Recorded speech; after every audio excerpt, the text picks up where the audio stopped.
Mega नेता। नगर निगम के चुनाव पास आने वाले थे।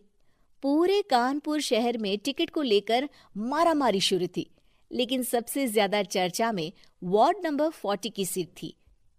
वो इसलिए क्योंकि इस बार वहां की सीट महिला के लिए आरक्षित थी। अब सवाल ये था कि चुनाव लड़ेगा कौन। इससे पहले ठाकुर साहब वहां से पार्षद थे और इस बार उन्होंने अपनी पत्नी सीमा ठाकुर को टिकट दिलवाई और ठाकुर साहब की शान के कारण सीमा जी ने 20,000 वोटों से चुनाव जीत लिया। अरे बधाई हो सीमा भाभी, अब तो आप वार्ड की पार्षद बन गई हैं। अब तो हमारे काम आप ही करवाएंगी। अरे ये तो सिर्फ नाम की पार्षद बनी है, वो तो महिला सीट आ गई, वरना पार्षद तो मुझे ही बनना था। अब भले ही चेहरा इसका होगा, लेकिन पावर तो मेरी ही होगी। अरे वाह भाई साहब, क्या दिमाग लगाया है आपने भी। आइए आप लोग, खाना लगा दिया है सबके लिए। सीमा जी पार्षद बन चुकी थीं, फिर भी उनकी एक ना चलती। सारे काम ठाकुर साहब खुद ही संभाल लेते और जहां जरूरत पड़ती वहां सीमा जी का अंगूठा लगवा लेते। सीमा जी ज्यादा पढ़ी लिखी भी नहीं थी। एक दिन ठाकुर साहब और सीमा एक प्रोग्राम में जाते हैं। अरे ठाकुर साहब, आप आ गए। ओहो, पार्षद मैडम भी आ गई हैं। स्वागत है आप दोनों का। लगता है हमारे पार्षद फंड का सही इस्तेमाल हो रहा है। चलिए अब उद्घाटन करते हैं। ये लीजिए ठाकुर साहब कैची, आप ही सबसे पहले प्रवेश कीजिए। सब लोग आगे निकल जाते हैं और सीमा जी पार्षद होने के बावजूद भी पीछे खड़ी रह जाती हैं। वो देखती हैं कि वेलकम बोर्ड पर उनका नाम है, लेकिन महिला होने के कारण कोई उनका सम्मान नहीं कर रहा। अगले दिन एक आदमी उनके घर आता है। अरे ठाकुर साहब नमस्कार।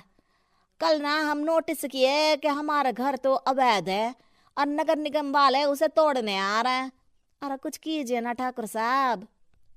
देखो भाई, मैं तो ज्यादा कुछ कर नहीं सकता, पर अगर तुम सबकी जेब गर्म कर दो तो कुछ हो सकता है। कुल मिलाकर 4 लाख लगेंगे। अरे 4 लाख ठाकुर साहब? अरे भाई, मैं अपने लिए नहीं मांग रहा हूँ। दरोगा है, इंजीनियर बाबू है, बड़े साहब है, सबको देना पड़ता है ना थोड़ा थोड़ा। बोलो है मंजूर? तभी वहां अचानक सीमा जी आ जाती हैं। अरे ये आप क्या कर रहे हैं? पहले इन्हीं लोगों से तो आपने वोट मांगे, अब इनसे ही पैसे ले रहे हो। अरे चुप रहो तुम। तुम्हारा काम है सिर्फ अंगूठा लगाना, तुम वही किया करो। मुझे दूसरे काम तुम मत सिखाओ, समझी? और तुम ना जाओ, अब पैसे लेकर आओ, वरना जेसीबी किसी भी वक्त आती होगी। सब कुछ ऐसे ही चलते रहता है। एक दिन सीमा जी और ठाकुर साहब को एक लोकल मीटिंग में बुलाया जाता है। वहां पर कई और अधिकारी लोग भी मौजूद रहते हैं। अब मैं चाहूंगा कि ठाकुर साहब हमारे बीच 2 शब्द कहें। मेरे प्यारे भाइयों और बहनों, आज मेरा सौभाग्य है कि मैं आप सबकी सेवा दिन रात कर पा रहा हूँ। आपने मेरी पत्नी को भारी मतों से जिताया है, इसलिए मैं आप सभी का शुक्रगुजार हूँ। मैं आप सबसे वादा करता हूँ कि हमेशा की तरह हमारे वार्ड में किसी को कोई तकलीफ नहीं आने दूंगा। सभी लोग तालियां बजाने लगते हैं। अब मैं माननीय पार्षद मैडम को स्टेज पे बुलाना चाहूंगा। अपने नाम को बुलाया सुनकर सीमा जी एकदम चौंक जाती है। उन्हें बिल्कुल उम्मीद नहीं थी कि इतनी बड़ी जगह उन्हें मंच पर बुलाया जाएगा। जैसे तैसे वो मंच पर चढ़ती हैं। ऊपर जाते ही सीमा जी को सारी पुरानी बातें याद आ जाती हैं कि किस तरह उनके पति उन्हें कभी भी आगे बढ़ने नहीं देते और उनके नाम से गलत काम करते हैं। वो बोलने लगती हैं। मैं आपके वार्ड की पार्षद सीमा हूं।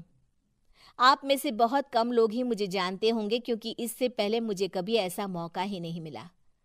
सारे मौके मेरे पार्षद पति यानी आपके ठाकुर साहब ही लेते रहे, लेकिन आज ये मौका मुझे मिला है तो मैं इसे ऐसे ही नहीं जाने दूंगी। मैं आपको ये बताना चाहती हूँ कि आपके ठाकुर साहब मेरे नाम की आड़ में गैर कानूनी काम करते हैं, जिस पर अंगूठों के निशान मेरे होते थे। इसीलिए मैं अपनी गलती मानती हूँ और आज अपने पद से इस्तीफा देती हूँ, ताकि आगे से कोई गलत काम ना हो पाए। अब फैसला आप सबके हाथ में है कि आप हमें क्या सजा देना चाहते हैं। सीमा जी की बातें सुनकर ठाकुर साहब के चेहरे का रंग उड़ जाता है और वो शर्म से मुंह नीचा करके वहां से चले जाते हैं और पद से इस्तीफा देकर ही सही सीमा जी अपने आप में आत्मविश्वास महसूस करती हैं।